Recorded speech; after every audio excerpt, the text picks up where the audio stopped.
अस्सलाम वालेकुम। Programme pin point में भलीकार माया जो मेज़बान इशफाक अहमद। नाज़रीन, पाकिस्तान में हिन वक्त सियासी माहौल हर गुज़रंदड़ ॾींहं खां पोइ इलेक्शन तरफ़ वधी रहियो आहे, जंहिंमें हर सियासी पार्टी पंहिंजे कामयाबी जी दावा करे रही आहे, जंहिंमें मुख़्तलिफ़ पार्टियूं किथे न किथे शिकायत कंदे बि नज़र अची रहियूं आहिनि। सभिनी खां वधीक अगरि का पार्टी शिकायत कंदे नज़र अची रही आहे त उहा पाकिस्तान तहरीक इंसाफ़ आहे, जॾहिं त ॿिए नंबर ते पाकिस्तान पीपल्स पार्टी बि असांखे लेवल प्लेइंग फील्ड जे हवाले सां शिकायतूं कंदे नज़र पई अचे। पर हैरान कंदड़ ॻाल्हि इहा आहे त गुज़िरियल ॾींहुं मियां जावेद लतीफ़ हिकु मीडिया टॉक कई, जंहिंमें उन बि शिकायत कई त नून लीग खे लेवल प्लेइंग फील्ड न पई ॾिनी वञे। जेकॾहिं नून लीग खे लेवल प्लेइंग फील्ड अञा न मिली आहे त पोइ सुवाल आहे त बाक़ी पार्टियुनि खे लेवल प्लेइंग फील्ड हिन इलेक्शन में मिलण नामुमकिन आहे। हिन वक्त जॾहिं हर पार्टी नून लीग ते इल्ज़ाम पई लगाए त नून लीग के सभिनी खां वधीक लेवल प्लेइंग फील्ड पई मिले, उनमें मुस्लिम लीग नून जो सीनियर अॻवान मीडिया ते अची इहा ॻाल्हि करे त नून लीग खे बि लेवल प्लेइंग फील्ड न पई मिले, त पोइ बिलाख़िर हिन मुल्क में हिन इलेक्शन में लेवल प्लेइंग फील्ड मिले कंहिंखे थी, ऐं लेवल प्लेइंग फील्ड जी डेफिनेशन छा आहे इलेक्शन में? छा हर कंहिंखे हुनजी मर्ज़ी जे मुताबिक़ फील्ड ॾिनी वञे, या अहिड़ी फील्ड ॾिनी वञे जंहिंमें को अपोज़िशन वारो को उम्मीदवार न हुजे, उनखे लेवल प्लेइंग फील्ड सॼो वेंदो?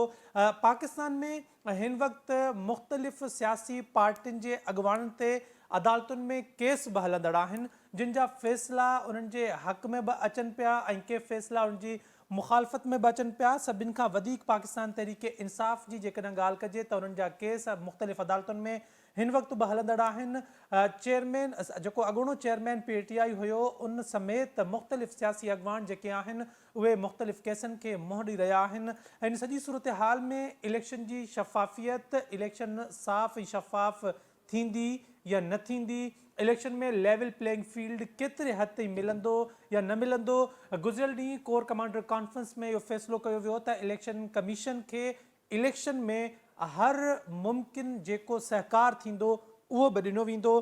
इन खां पोइ हाणे ॾिसणो इहो आहे त इलेक्शन कमीशन जंहिंखे मुख़्तलिफ़ अदालतूं लेवल प्लेइंग फील्ड जे हवाले सां मुख़्तलिफ़ सियासी पार्टियुनि जी शिकायतुनि खे ख़तमु करण ऐं उन्हनि जो अज़ालो करण जो बि चयो वियो आहे त इलेक्शन कमीशन केतिरे हद ताईं लेवल प्लेइंग फील्ड ऐं साफ़ ऐं शफ़ाफ़ चूंडूं कराइण में कामयाब थींदे नज़र अचे थी। पाण इन सूरत हाल ते ॻाल्हाईंदासीं सीनियर सहाफ़ी, तज़िया निगार ऐं Sin TV न्यूज़ जे ब्यूरो चीफ, इस्लामाबाद में ब्यूरो चीफ शाकिर सोलंकी साहब असां गॾु मौजूद आहिनि। शाकिर साहब, वॾी महिरबानी प्रोग्राम में वक़्तु ॾियण जे लाइ। ॿियनि पार्टियुनि जूं शिकायतूं असांखे सम्झ में अचनि थियूं त उन्हनि खे लेवल प्लेइंग फील्ड न पई मिले, पर जेकॾहिं नून लीग बि दांह करे त उन्हनि खे बि लेवल प्लेइंग फील्ड न पई मिले, त पोइ लेवल प्लेइंग फील्ड आख़िर हिन मुल्क में हिन चूंडुनि में मिले कंहिंखे पई, ऐं लेवल प्लेइंग फील्ड जी डेफिनेशन छा आहे पार्टियुनि जे हिसाब सां? हाँ बिल्कुल अशफाक, ॻाल्हि ही आहे त रुगो नून लीग या पीपल्स पार्टी या PTI शिकायतूं या तहफ़ुज़ात कोन पियूं रखनि, पर गुज़िरियल ॾींहुं मौलाना फज़लुर रहमान बि प्रेस कॉन्फ्रेंस कई, ऐं प्रेस कॉन्फ्रेंस खां पोइ असां वरी ऑफ कैमरा जेका गपशप थींदी आहे मौलाना सां कईसीं। ऐं सिंध में सूरत हाल ॾाढी बहितर आहे अमन अमान जे हवाले सां। हूअं त सिंध में सूरत हाल कॾहिं बि बहितर कोन रही आहे, जेको असां वटि बदअमनी आहे उहा तव्हांजे साम्हूं आहे। पर जेको KP में हालतूं आहिनि ऐं बलूचिस्तान में KP जूं इंतिहाई हालतूं ख़राबु आहिनि। KP जे कुझु ज़िलनि जूं डेरा इस्माइल खान, टांक, लकी मरुवत, बनू, इहे जेके 4 ज़िला आहिनि, या जेके फट वर्कर कारकुन वोटर मोकिलींदासीं त कीअं मोकिलींदासीं? राति जो असां घर खां ॿाहिरि निकिरी नथा सघूं। मौलाना इहो बि चयो त जेकॾहिं तव्हां मूं वटि महिमान हूंदो त तव्हांखे मां मग़रिब खां पोइ ॿाहिरि न निकिरणु ॾींदुसि, छाकाणि त मग़रिब खां पोइ ॿाहिरि तव्हां निकिरी नथा सघो। हाणे अहिड़ी सूरत हाल में इलेक्शन कमीशन खां असां इहो घुरूं था त बाबा असांखे लेवल प्लेइंग फील्ड त ॾियो। जेकॾहिं असां ॿाहिरि निकिरी नथा सघूं, कंपेन नथा हलाए सघूं, त पोइ इहा कहिड़ी लेवल प्लेइंग फील्ड आहे? मौलाना खां इहो बि पुछियोसीं त इहो छा JUI जे लाइ आहे या PTI लाइ बि इहा ई सूरत हाल आहे? त मौलाना चयो त बिल्कुलु PTI लाइ बि इहा ई सूरत हाल आहे, पर PTI वारा कुझु महफ़ूज़ आहिनि ऐं असां सभु हाणे अहिड़ी सूरत में इलेक्शन थियण पई वञे ऐं चीफ इलेक्शन कमिश्नर लाइ इहो मौलाना चयो त हाणे चीफ इलेक्शन कमिश्नर खे जॾहिं चऊं था त उहो वरी इहा जवाबु इहो थो मिले त हा ॿिनि सूबनि जूं हालतूं ख़राब त आहिनि पर असां दुआ कयूं था। हाणे दुआ सां कमु थींदो या इक़दाम करणा पवंदा आहिनि, हिते कोशिशि करणी पवंदी। ऐं अमुन अमान खे इलेक्शन कमीशन त पोलिंग डे ते कंदो न इंतिज़ाम सिक्योरिटीअ जा, पाक फ़ौज जी मदद वठी इलेक्शन त उन ॾींहं ते थींदी, पर उन खां अॻु में जेका कंपेन हलंदी उहा कीअं हलंदी? जेसीं ताईं कंपेन उमेदवार नथो करे सघे या पार्टियूं नथियूं करे सघनि त उहा लेवल प्लेइंग फील्ड न आहे। बराबरी या मसावी जा जेके मौक़िया आहिनि, जेके मिलणु घुरिजनि बराबरीअ जा, उहे नथा मिलनि। सिंध में पीपल्स पार्टी जे हवाले सां शिकायतूं आहिनि, पीपल्स पार्टीअ जे ख़िलाफ़ शिकायतूं आहिनि, नून लीग खे, GDA खे, JUI खे ऐं MQM खे, सभिनी जमातुनि खे। वरी पंजाब में नून लीग जे हवाले सां शिकायतूं आहिनि पीपल्स पार्टीअ खे त बाबा नून लीग पंजाब में विलेज काउंसिल क़ाइमु कयूं आहिनि ऐं विलेज काउंसिल में नून लीग जा ऐं विलेज काउंसिल खे मिनिस्ट्रियल अख़्तियार ॾिना विया आहिनि, उहे मुलाज़िमनि जूं, ऐं उहे ठेका ॾेई सघनि था त उहे भर्तियूं ऐं ठेका उहे नून लीग जे पंहिंजे वोटरनि ऐं वर्करनि खे ॾिना पिया वञनि जेके इलेक्शन ते असरअंदाज़ थींदा। इहे शिकायतूं पीपल्स पार्टीअ खे आहिनि। त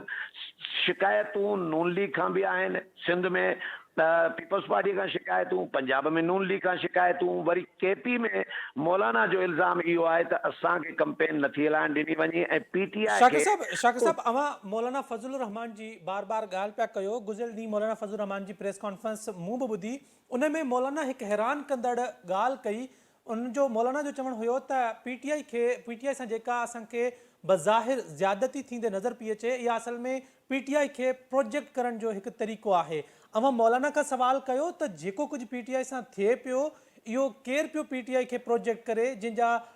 जेके अॻवान आहिनि उहे हिन वक़्त ताईं लापता आहिनि ऐं उनजा काग़ज़ात नामज़दगी उन्हनि खां खसिया पिया वञनि? इहो कहिड़ी प्रोजेक्शन आहे PTI जी? बिल्कुलु मौलाना खां इहो सुवाल थियो बि हुयो ऐं जॾहिं ऑफ कैमरा गपशप में मौलाना सां ॻाल्हि थी त उन महिल बि इहो सुवाल असां मौलाना खां कयोसीं, पर मौलाना डायरेक्ट बराए रास्त कंहिं ते इल्ज़ाम कोन पियो हणे। इहा ॻाल्हि मौलाना ज़रूरु कई त बाबा सुप्रीम कोर्ट इलेक्शन कमीशन खे जेको ऐलान करायो त शेड्यूल जारी कयो त इहो इलेक्शन कमीशन जे माना आज़ादी सलब करण जे मुतरादिफ़ आहे, ऐं सुप्रीम कोर्ट ते बि तनक़ीद कई ऐं इलेक्शन कमीशन ते बि। पर मां हिकिड़ो सुवाल इहो बि मौलाना खां थियो त बाबा ॻाल्हि इहा आहे PTI इल्ज़ाम हणंदी रही आहे इलेक्शन कमीशन जे मथां, तोहीने इलेक्शन कमीशन, तोहीने चीफ इलेक्शन कमिश्नर जा जेके केस हलनि था PTI साबिक़ चेयरमैन ते बि हलनि था, PTI फवाद चौधरी ऐं ॿियनि अॻवाननि ते बि हलनि था। त इहे इल्ज़ाम उन्हनि जा जेके आहिनि उहे असांजे साम्हूं आहिनि। आज़म सवाती ऐं फवाद चौधरी इल्ज़ाम लॻाया त बाबा चीफ इलेक्शन कमिश्नर नून लीग जो आहे, नून लीग जो माउथ पीस आहे। इहे इल्ज़ाम ऑन द रिकॉर्ड आहिनि, इहे TV ते हली चुका आहिनि, मीडिया में रिपोर्ट थी चुका आहिनि। इन तसुर खां पोइ बि जेकॾहिं नून लीग खे शिकायत हुजनि त PTI खे जॾहिं हिकिड़ो तसुर आहे त इलेक्शन कमीशन नून लीग खे सपोर्ट करे पई, हिकिड़ो तसुर आहे या इल्ज़ाम आहे PTI जो, त PTI खे आख़िर प्रोजेक्ट पोइ केरु पियो करे? त इन जो जवाबु मौलाना बि क्लियर कोन ॾिनो, पर मौलाना चयो त बाबा KPK में PTI खे प्रोजेक्ट कयो पियो वञे, PTI जो को नुक़सानु कोन पियो कयो वञे। ऐं मौलाना इशारो रुगो अदलिया ॾांहुं ॾिनो त बाबा पेशावर हाई कोर्ट जेको फ़ैसिलो ॾिनो उन में मौलाना पंहिंजा रिज़र्वेशन शो कया त बाबा चीफ जस्टिस साहिबु जेको आहे उहो PTI जे वकील काज़ी अनवर जेको आहे PTI जो बुज़ुर्ग वकील आहे, उहो PTI जो आहे ऐं वकील बि आहे PTI जो। चीफ जस्टिस मोहम्मद इब्राहिम साहिबु PTI जे वकील वटि वञे थो ऐं उहो मोहम्मद काज़ी अनवर जेको आहे उहो पंहिंजे सोशल मीडिया अकाउंट ते उहा तस्वीर रखे थो जंहिंमें हू लिखे थो त बाबा chief justice Peshawar high court मुंहिंजो पुराणो आयो, कलाक मूंसां वेठो ऐं 2 टोकरा फ्रूट जा खणी आयो। हाणे इहे मौलाना कड़ियूं मिलाए पियो त बाबा अदलिया अॼु बि PTI खे जेको आहे उहो प्रोजेक्ट करे पई। मौलाना जो इशारो अदलिया ॾांहुं हुयो। जी शाकिर साहब, अवां मौलाना जी हवाले सां इहा ॻाल्हि कई। उनखां अलावा जेकॾहिं ॻाल्हि कजे हिन वक़्तु काग़ज़ात नामज़दगी जमा थियनि पिया त इस्लामाबाद में छा PTI सां साॻी सूरत हाल आहे जीअं असां मुख़्तलिफ़ इलाक़नि में ॾिसूं पिया त उनखां काग़ज़ात नामज़दगी उन्हनि जे उम्मीदवारनि खां खसिया पिया वञनि? त छा इस्लामाबाद में बि सूरत हाल अहिड़ी आहे? ॾिसो इस्लामाबाद में अहिड़ी का घणी सूरताल ख़राबु न आहे पीटीआई जे लाइ, पर पंजाब में पीटीआई जेका पाण जेको जारी कनि पिया पीटीआई जे तरफ़ां तर्जुमाननि जे तरफ़ां जेके रोज़ाना जी बुनियाद ते पंजाब जे मुख़्तलिफ़ शहरनि मां इहे रिपोर्ट्स पीटीआई तरफ़ां अचनि पियूं, इल्ज़ाम अचनि पिया त अॼु फलाणे शहर में असांजे उमेदवार खां कागज़ फुरिया विया, अॼु फलाणे शहर में असांजे उमेदवार ते हमिलो कयो वियो, ऐं अॼु फलाणे शहर में उमेदवार जे भाउ खे अगवा कयो वियो। इन क़िस्म जूं पीटीआई जे तरफ़ां पंजाब में धड़ाधड़ शिकायतूं अचनि पियूं, ऐं ख़ुदि इलेक्शन कमीशन करे चुको आहे। इलेक्शन कमीशन चइनी सूबनि जे चीफ सेक्रेटरीज़ खे, चइनी सूबनि जे सूबाई इलेक्शन कमिश्नरनि खे, चइनी सूबनि जे आईजीज़ खे जेके ख़त लिखिया उन में बि इहो मेंशन कयो आहे त बाबा ही शिकायतूं आहिनि पीटीआई जूं त उन्हनि जे उमेदवारनि खां कागज़ात नामज़दगी फुरिया पिया वञनि ऐं उन्हनि ते हमला कया पिया वञनि, इन्हनि जो अज़ालो कयो वञे। त इन क़िस्म जूं शिकायतूं पंजाब में तमामु घणियूं आहिनि, ॿियनि सूबनि में शायदि घटि आहिनि। सिंध में त शायदि बिलावल भुट्टो चई चुको आहे त असां वटि सिंध में को कागज़ कोन पिया फुरिया वञनि, पर पंजाब में घणी शिकायतूं आहिनि। इस्लामाबाद में को सच का अहिड़ी जेका शिकायत आहे उहा रिपोर्ट अञा ताईं नथी आहे, असांजे साम्हूं न आई आहे, पर पंजाब में इन क़िस्म जूं शिकायतूं आहिनि पीटीआई खे। जी शाकिर साहब, इहो ॿुधाइजो त पंजाब में इस्लामाबाद जी जेकॾहिं ख़ासि तौर ते ॻाल्हि कजे ऐं पंजाब जे हवाले सां मां ॻाल्हि पिया कयो त नून लीग छा हिन इलेक्शन में कैंपेन न कंदी ऐं बग़ैर कैंपेन जे इलेक्शन में वेंदी? ॾिसो हाणे ताईं जेका नून लीग पंहिंजी जेका कैलकुलेशन पंहिंजी राय कयूं बीठी आहे त उहा ओवर कॉन्फिडेंस लॻे पई। अञा ताईं शुरू कोन कई आहे नून लीग कंपेन। चलो मौलाना खे त शिकायतूं आहिनि त असां कंपेन नथा हलाए सघूं, असां नथा निकिरी सघूं, ते दहशतगर्दनि जो राज आहे ऐं कारवायूं बि थियूं आहिनि दहशतगर्दनि जे ख़िलाफ़, ऑपरेशन बि हले पियो। कुझु ॾींहं पहिरियों बि 27 दहशतगर्द सिक्योरिटी फोर्सिस ऑपरेशन करे मारिया आहिनि, पर उनजे बावजूदि इंतिज़ामिया जे तरफ़ां ई मना कयो वियो अथनि त बाबा राति जो तव्हां कंपेन नथा करे सघो, जलसो नथा करे सघो, गैदरिंग नथा करे सघो। इन क़िस्म जूं मौलाना वारनि खे त शिकायतूं आहिनि, चलो उन्हनि जी कंपेन अञा शुरू न थी आहे उनजे करे। पर नून लीग त पंजाब में त अमन अमान जी सूरत हाल अहिड़ी ख़राबु कोन्हे। नून लीग खे त कंपेन में हिन महिल धड़ाधड़ हुजणु घुरिजे। या त नून लीग सम्झे थी त इलेक्शन शायदि कोन थो थिए, या नून लीग ओवर कॉन्फिडेंस आहे त बाबा असांखे जीअं हिकिड़ो तसुरु आहे, इल्ज़ाम आहे पीटीआई जो त बाबा मियां नवाज़ शरीफ़ खे सुपर लाडलो बणायो वियो आहे। जेकॾहिं साबिक़ चेयरमैन पीटीआई लाडलो हुयो त हीउ सुपर लाडलो आहे। ऐं नून लीग जे बारे में हिकिड़ो तसुरु बि आहे, पीपल्स पार्टीअ में आहे, ॿियनि जमातुनि में आहे, ॿियनि हल्कनि में आहे त नून लीग खे जेको आहे उहो शायदि नून लीग खे ज़्यादा फेवर मिली रही आहे, ऐं नून लीग खे ईंदड़ जो जेको टेन्यूअर आहे उनजे लाइ शायदि नून लीग खे कमिटमेंट कई वई आहे या का डील कई वई आहे खुफ़िया, जेका त नून लीग खे इक़्तिदार ॾियणो आहे। शायदि इन जे करे नून लीग अञा ताईं कंपेन प्रॉपर जेका आहे बाज़ाब्ता शुरू न करे सघी आहे। ॾिसूं ईंदड़ ॾींहंनि में अञा ॾींहं पिया आहिनि, पर फ़िलहाल त नून लीग अञा बाज़ाब्ता तौर ते कंपेन में न निकिती। शाकिर साहब, हिकु पासे अॼु जी अख़बार में बयानु आहे शहबाज शरीफ़ जो, जेको पिशावर हाई कोर्ट ते तनक़ीद कंदे नज़र पियो अचे। यानी नून लीग अदालतुनि ते तनक़ीद कंदे नज़र पई अचे त पीटीआई खे रिलीफ मिली रहियो आहे। छा हिन वक़्तु जेकॾहिं अदालती रिलीफ जी ॻाल्हि कजे त नवाज़ शरीफ़ खां वधीक कंहिं शख़्स खे अदालती रिलीफ मिले पियो जो नून लीग अदालतुनि ते तनक़ीद पई करे? ॾिसो मियां नवाज़ शरीफ़ खे इस्लामाबाद हाई कोर्ट मां रिलीफ मिलियो आहे, ऐं पीटीआई खे मिलियो आहे रिलीफ ऐं इन क़िस्म जो लाहौर हाई कोर्ट मां बि जेको आहे थोरो घणो रिलीफ मिली रहियो आहे। त इन क़िस्म जूं आङुरियूं त खॼनि पियूं त बाबा नून लीग खे बि रिलीफ मिली रहियो आहे ऐं पीटीआई खे बि रिलीफ रहियो आहे। ऐं माज़ीअ में बि तव्हां ॾिठो हूंदो, पीपल्स पार्टी ऐं नून लीग ऐं पीटीआई इन टिनी पार्टियुनि जो तव्हां जेकॾहिं कंपेरिज़न कयो न त तव्हांखे अदालतुनि मां रुॻो हिकिड़ी पीपल्स पार्टी आहे जंहिंखे का अहिड़ी इन क़िस्म जी कॾहिं बि न मिली आहे, पर नून लीग ऐं पीटीआई ॿिन्ही जमातुनि खे अदलिया मां हर दौर में तव्हांजो भुट्टे जो अदालती क़त्ल बि तव्हांजे साम्हूं आहे त उन खां पोइ जेकॾहिं हुकूमत किराइण ॿिया मामला ज़रदारीअ जे ख़िलाफ़ मुक़दमात 11 साल जेल काटण हाणे इहा त फेवर कोन्हे न ज़रदारी साहिब खे या पीपल्स पार्टीअ खे या मोहतरमा शहीद खे या भुट्टो खे इहा फेवर त कोन्हे त पीपल्स पार्टी खां सवाइ बाक़ी ॿई जमातूं जेके आहिनि उहे ज़ाहिर आहे हर दौर में कंहिं न कंहिं अदालत जे तरफ़ां कॾहिं इस्लामाबाद हाई कोर्ट कॾहिं सुप्रीम कोर्ट कॾहिं पिशावर हाई कोर्ट त कॾहिं लाहौर हाई कोर्ट किथां न किथां ॿिन्ही खे सपोर्ट मिलंदी रही आहे जी शाकिर साहब इहो ॿुधाइजो त जेकॾहिं ॻाल्हि कजे पंजाब जी सियासत जे हवाले सां नून लीग जेका आहे पंहिंजी कैंपेन शुरू न पई करे PTI सां जेके हालात ऐं जेके मामलात आहिनि उहे अव्हां जे साम्हूं आहिनि ऐं पाकिस्तान पीपल्स पार्टी जी का एतिरी बहितर परफॉर्मेंस पंजाब में न रही आहे पार्टी पोज़ीशन जे हवाले सां त पंजाब जी सियासत में अव्हां खे छा थो नज़र अचे त छा अव्हां खे को हंग पार्लियामेंट उते पंजाब में पंजाब असेंबली में नज़र ईंदी या अव्हां खे लॻे थो त नून लीग जेको आहे उहा कामयाबु थींदी या PTI सरप्राइज़ कंदी ॾिसो PTI ऐं नून लीग जो पंजाब में यकीनी तौर ते कांटेदार मुक़ाबिलो थींदो ऐं PTI खे त रोकियो थो वञे उन्हनि जे उमेदवारनि खां काग़ज़ात नामज़दगी जेके आहिनि उहे फुरिया पिया वञनि हमला कया पिया वञनि उन जे साबिक़ MNAs ते या उमेदवारनि ते इन क़िस्म जी सूरत हाल हीअ इन जे करे पैदा कई पई वञे त कंहिं बि हर सूरत में PTI खे रोकजे कंहिं न कंहिं तरीक़े सां त PTI न खटी सघे PTI हाराइण जे लाइ ज़ाहिर आहे जेके वसु कयो पियो वञे पर इलेक्शन वारे ॾींहुं मुक़ाबिलो हूंदो ॿिन्ही जमातुनि जो तव्हां हिकिड़ी PTI जे हवाले सां हज़ार तफ़ज़ात हुजनि असांखे तव्हांखे कंहिंखे बि हुजनि रियलिटी आहे PTI हिकिड़ी हक़ीक़त आहे उन खे तव्हां उन खां अखियूं कोई ॿूटे ई नथो सघे तव्हां इलेक्शन वारे ॾींहुं ॾिसजो या त जेकॾहिं PTI जे उमेदवारनि खे नथो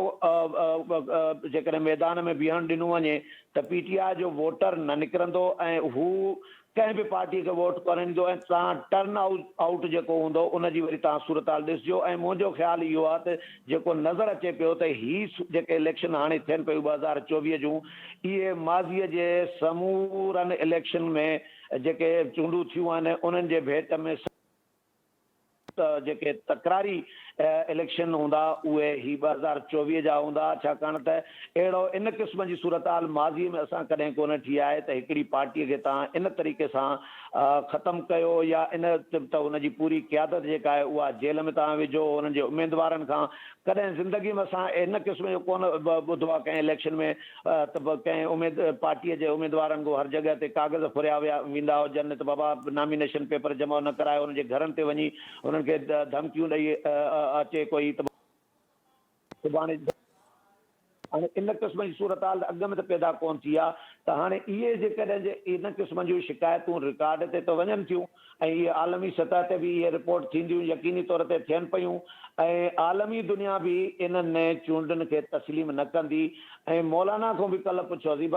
हाणे तव्हां रिज़र्वेशन छो कयो था त चूंड नतीजा ईंदा त उन्हनि जे बारे में छा हूंदो तव्हांजी राय त हू बि इहा ई ॻाल्हि पियो करे त बाबा हिन खे त को मञींदो ई कोन्हे जेका पार्टी हिकिड़ी खटंदी उहा शायदि तहफ़ुज़ात बि रखे पर खणी मञे बाक़ी ॿियूं सभु जमातूं शायदि इन इलेक्शन खे नतीजनि खे कोन मञींदियूं शाकिर साहब वॾी महिरबानी प्रोग्राम में वक़्तु ॾियण जे लाइ नाज़रीन सीनियर सहाफ़ी तजिया निगार शाकिर सोलंकी साहब असां गॾु टेलीफोन लाइन ते मौजूदु हुआ पाकिस्तान जी करंट पॉलिटिकल सिचुएशन ऐं चूंड जो जेको सियासी माहौल जुड़ी रहियो आहे ऐं हर गुज़रंदड़ ॾींहं खां पोइ जेका असां इलेक्शन तरफ़ वधूं पिया त उन में मुख़्तलिफ़ जेके सियासी डेवलपमेंट असांखे नज़र अचे पई उहा हैरान कंदड़ बि आहे ऐं मुख़्तलिफ़ पार्टियूं हिक ॿिए ते इल्ज़ामनि जो सिलसिलो बि न रुॻो सियासी पार्टियुनि जी हद ताईं बल्कि सियासी पार्टियूं अदालतुनि ते ऐं कुझु हद ताईं जेका एस्टेब्लिशमेंट आहे जेके ताक़तवर धुरियूं आहिनि उन्हनि ते बि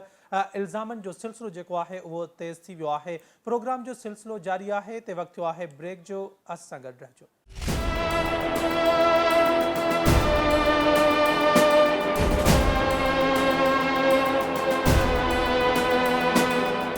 नाज़रीन प्रोग्राम में एक दफ़ो ॿीहर भलीकार प्रोग्राम में पाण ज़िक्र पिया कयूं चूंडुनि जे हवाले सां ऐं चूंडुनि जे दौरान मुख़्तलिफ़ सियासी पार्टियूं हिक ॿिए ते इल्ज़ामनि सां गॾोगॾु अदालती निज़ाम ते बि तनक़ीद कंदे नज़र अची रहियूं आहिनि ایک پاسے نون لیگ جتھے پنجے قائد یعنی نواز شریف کے عدالتن میں ریلیف کی تعریف کرے رہی ہے اتنے ہی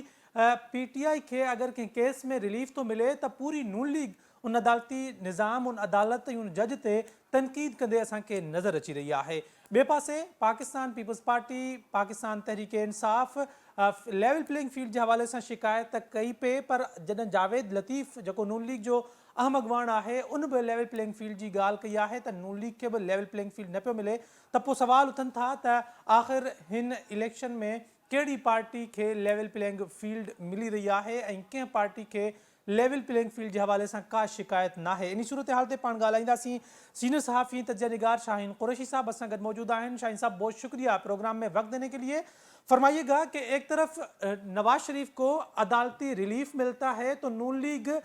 جو ہے وہ شادیانے بجاتی ہے خوشی کا اظہار کرتی ہے اور دوسری طرف اگر کسی اور پارٹی کو کسی بھی عدالت سے چھوٹا سا ریلیف مل جائے تو پوری پارٹی جو ہے اس عدالت پر اس جج پر چڑھ دوڑتی ہے. ایسا رویہ نون لیگ آخر کب تک جاری رکھے گی؟ جی درست کہا آپ نے، لیکن ایک ذرا سا اضافہ میں کر دوں کہ نون لیگ کو صرف عدالتی ریلیف نہیں، اسٹیبلشمنٹ سے ریلیف ملتا ہے، کیونکہ اسٹیبلشمنٹ کے ذریعے آنے کے بعد پھر ان کے اختلاف ہوتے ہیں، کن چیزوں پہ ہوتے ہیں آج تک قوم کو نہیں پتا، پھر جو ہے چلے جاتے ہیں سزا دے کے بعد 10 سال کا معاہدہ کر کے پھر آ جاتے ہیں، پھر چلے جاتے ہیں نااہل ہونے کے بعد تو پھر لندن جا کے پھر واپس آ جاتے ہیں، تو پھر ریلیف ملتا رہتا ہے ہر طرف سے. اور ایک دن میں وہاں پہ مطلب لندن میں بھی جو ہے سفارت خانے کے لوگ آ کے ہائی کمشنر ملتے ہیں، یہاں پہ ایئرپورٹ پہ ویلکم ہوتے ہیں، جب تو انہیں یہ نظر نہیں آتا. اور جب کسی کو عدالتی ریلیف ملتا ہے تو ٹھیک ہے. درست ہے کہ یہ بھی بات کی جا سکتی ہے کہ اگر ان کی کوئی سیاسی وابستگی ہے کمپین نہ کریں تو اچھی بات ہے. ان کے دور میں نہیں تھا کہ جب شہباز شریف کی کال جو ہے اس کے بنیاد پر جو ہے جسٹس قیوم عبدالقیوم ملک مرحوم نے بی بی کو سزا دی تھی نیب کے کیس میں، تو پھر بعد میں وہ سزا اس لیے معطل کر دی گئی کہ ملک قیوم اور شہباز شریف کی کال جو ہے اس کا ریکارڈ سپریم کورٹ میں گیا تھا، جس پر وہ جج صاحب بھی فارغ ہو گئے تھے. تو یہ خود جو ہے ججوں کو فون کر کر کے جو ہے نااہل قرار دلواتے رہے اپنے مخالفین کو، ناٹ لیس دین بی بی شہید. تو کہنے کا مقصد ہے کہ ان لوگوں کا دورہ معیار ہمیشہ رہا ہے ان چیزوں میں. کہ کبھی پاکستان کی تاریخ میں ہوا ہے کہ 2 دفعہ کا سزا یافتہ ملک سے باہر چلا جائے جیل سے نکل کے؟ ریلیف تو اسے کہتے ہیں. اور یہ ریلیف کیا ہے کہ آپ بلے کو وہ کر دیں کہ بھی ٹھیک ہے ڈیموکریٹک وہ ہے، اگر کسی کورٹ نے کیا ہے آپ سمجھتے ہیں کہ اس میں سکم ہے فیصلے میں، تو آپ پارٹی بن کے اگلی عدالت میں چلے جائیں، کہیں اور چلے جائیں. لیکن اس کو کمپین بنا دینا کہ شہباز شریف کراچی میں جا کے کہہ رہے ہیں، وہ کہہ رہے ہیں، تیسرے صاحب کہہ رہے ہیں، چوتھے صاحب کہہ رہے ہیں، رانا ثناء اللہ صاحب کہہ رہے ہیں، تو وہ ان کا کام یہی ہے کہ وہ ایک اٹیک کرتے ہیں عدالتوں پہ. عدالت پہ تو ویسے انہوں نے سپریم کورٹ پہ بھی اپنے دور میں اٹیک کیا ہوا ہے. تو یہ اس طرح کی باتیں ہیں کہ خود انہوں نے اس چیز کا کریڈٹ لیا اور ایک مہم میڈیا کی ہیلپ سے چلوائی کہ ان کو ٹھنڈی ہوائیں مل رہی ہیں اور ان کو جو ہے اگلے وزیر اعظم جو ہیں وہ نواز شریف چوتھی بار ہوں گے، تاکہ کیونکہ انہیں پتا تھا کہ یہ ضمنی الیکشن پنجاب میں ہار چکے ہیں، سندھ میں پہلے بھی کوئی ان کا بندہ نہیں تھا، اور باقی جو ہے صورتحال سارے جانتے ہیں کہ ان کے حالات کیا ہیں. تو انہوں نے الیکٹیبلز کے ذریعے اور اسٹیبلشمنٹ کے ذریعے ہی آنے کا فیصلہ کیا. شاہین صاحب یہ فرمائیے گا کہ نون لیگ الیکشن کیمپین کیوں نہیں کر رہی؟ اسی وجہ سے نا کہ وہ پہلے ڈیل کر کے آگے، پھر انہوں نے یہ تاثر میڈیا کے ذریعے دیا کہ ان کو جو ہے اسٹیبلشمنٹ کی آشیرواد حاصل ہے اور اگلے وہ وزیر اعظم ہوں گے، جس کی وجہ سے الیکٹیبلز اور اقتدار میں رہنے والے جو ہیں فوری طور پر ان کی طرف چلے گئے. تو اب وہ کمپین پہ یقین نہیں رکھ رہے. پہلے بھی ویسے کمپین پہ کم یقین رکھتے تھے، وہاں جس دن رزلٹ ابھی سنانا شروع ہوتا تھا تو بالکنی میں آ کے اپنی ڈیمانڈ رکھ دیتے تھے کہ ہمیں 2/3 چاہیے، پھر 2/3 مل جاتی تھی. لیکن اب تو وہ مسلسل جو ہے اپنے مطالبے پورے کرا رہے ہیں کہ بھئی یہ بڑا مشکل ہے پنجاب میں، تو یا تو جو ہے پی ٹی آئی کے بانی کو جو ہے شریک نہ ہونے دیا جائے، یا جو مخالف جو ہیں امیدوار پی ٹی آئی کے ان کو بلے کا نشان نہ ملے تو ان کا کوئی فیس سیونگ ہو جائے گی. تو اس طرح کی جو ہے وہ یہ، کیونکہ ان کا دیکھیے یہ جمہوری سیاسی جماعت تو نہیں ہے، تو جنیجو لیگ کے خلاف جب ضیاء الحق نے کھڑا کیا، کیونکہ جنیجو لیگ جو ہے افغان ایشو کو جنیوا ٹاکس کے ذریعے جو ہے نا حل کرنا چاہتے تھے کہ سیاسی حل ڈھونڈا جائے افغان مسئلے کا. تو پھر ضیاء الحق نے جو ہے جنیجو کی حکومت پلٹا دی اور جا کر انہوں نے اسلام آباد ہوٹل میں میریٹ میں جا کر جیم لیگ جنیجو لیگ کو نون لیگ بنا لیا. تو اس کے بعد دیکھ لیں کس طرح آئی جی آئی بنی، کس طرح ان کو مہران بینک سے پیسے دیے گئے سپریم کورٹ کے. یہ لوگ اور ہمارا میڈیا غلط تاثر دیتا ہے. ان کا جمہوری پاس جو ہے وہ ایسا کوئی ہے نہیں ہے، اور ان پہ یہ بات کرنی چاہیے کہ یا تو وہ اپنے ماضی پہ معذرت کریں،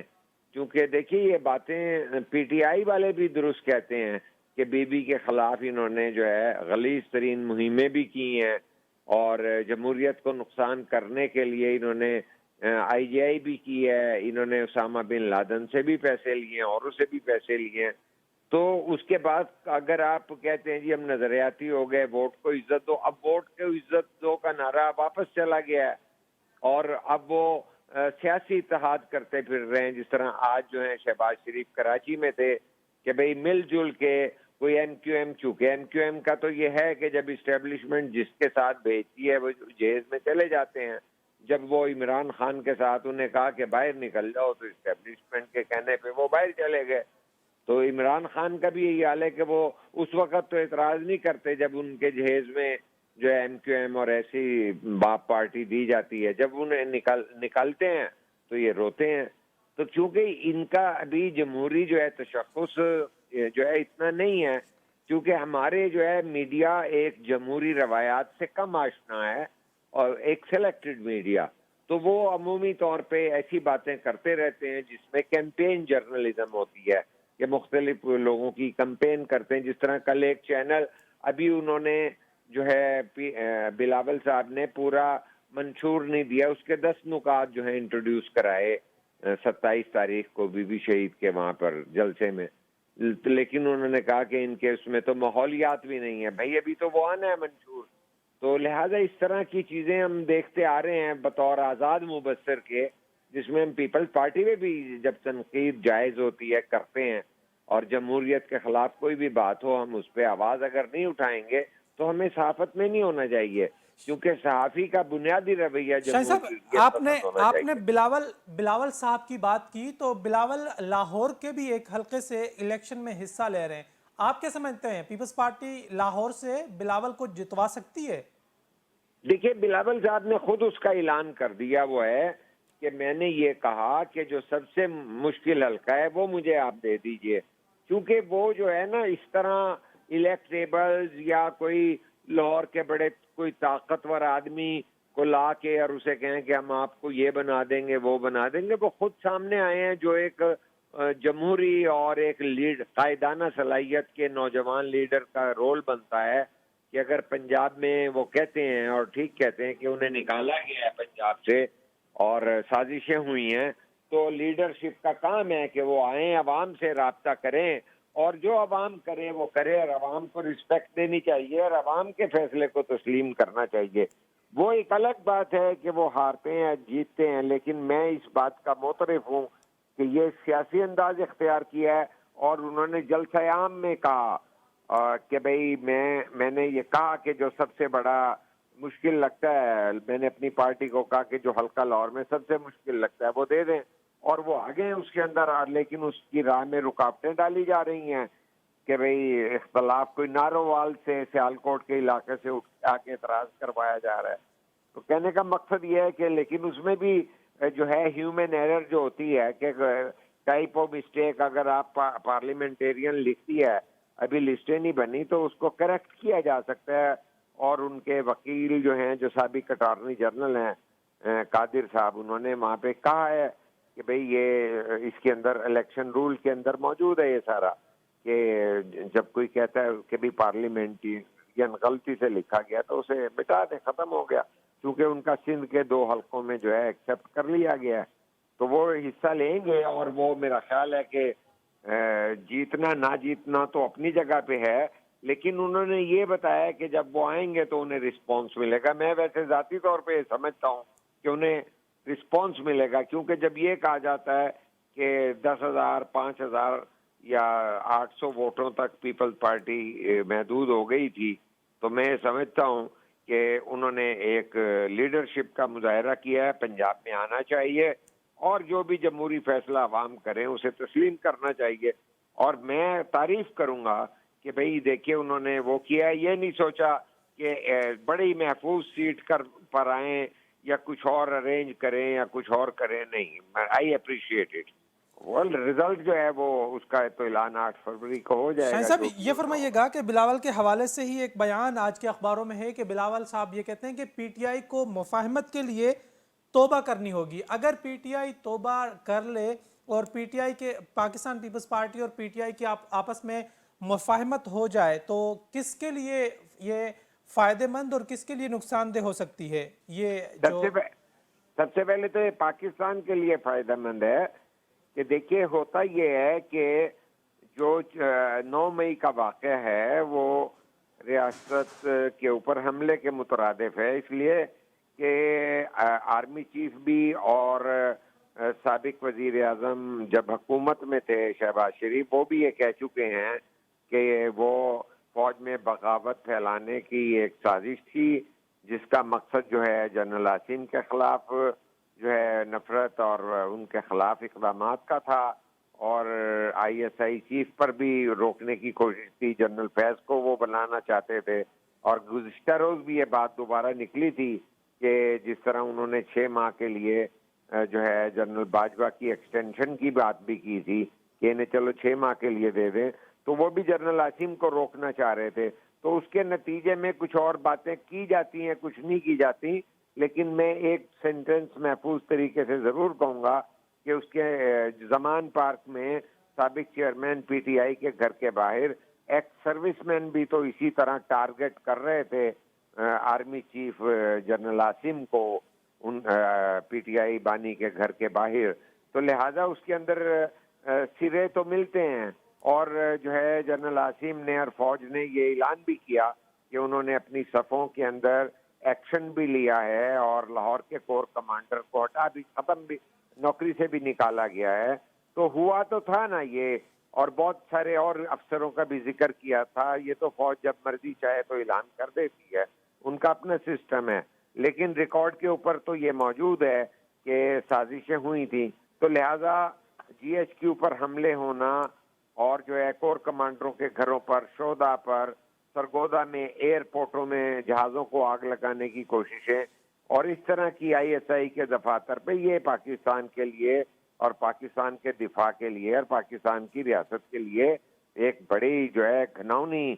چیز تھی, جس کی مذمت ہر جمہوریت پسند بھی کرے گا کہ ملک کے اندر آپ کس ایجنڈے پہ کام کر رہے ہیں. تو اگر وہ یہ ان کا موقف یہ ہے بلاول کا کہ وہ لوگ جو 9 مئی کے واقعات اور اس سازش میں شامل ہیں ان سے بات نہیں ہو سکتی, لیکن بطور پی ٹی آئی ایک سیاسی جماعت کے